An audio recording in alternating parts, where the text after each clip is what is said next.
So, close ko lang to.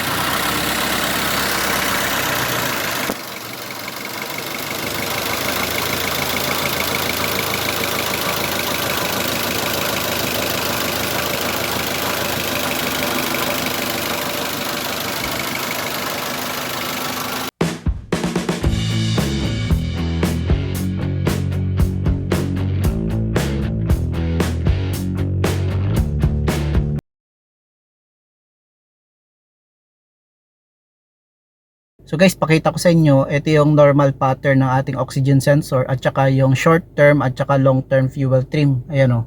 Yung green yun yung ating oxygen sensor. Short term yung red, then yung blue is yung long term. Yan. So ang condition ng ating makina ay hindi naka-aircon, tapos naka-neutral lang siya, no. Yan. So hindi naka-aircon. So kung titingnan natin dito, so yan yung kanyang pattern, ano, at idle. Yan. Guys, tingnan nyo, anong problema kaya nito guys? Yung oxygen sensor mo nag-flat, oh. Ayan, oh, long term, tapos naka-aircon tayo, tapos naka-neutral, naka-aircon, tapos tingnan nyo, ito, ayan, oh, nag-flat yung oxygen sensor mo. Pero kung titingnan mo yung previous niya, ganun yung pattern niya, oh. Ayan, oh.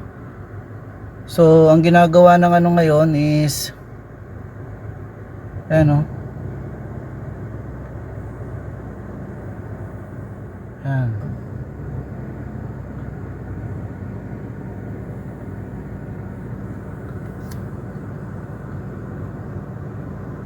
Ito, nasa stock up siya dun sa rich condition, ano, kasi pag mataas ito yung rich, tapos pababa lean, stock up siya, oh. Ano, ano,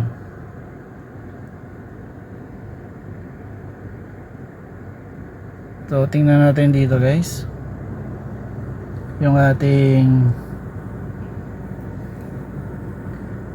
etong coolant natin. Ayan. So may napapansin ba kayo guys? Ano? May napapansin ba kayo dyan? Nakakaiba? Ayan, oh.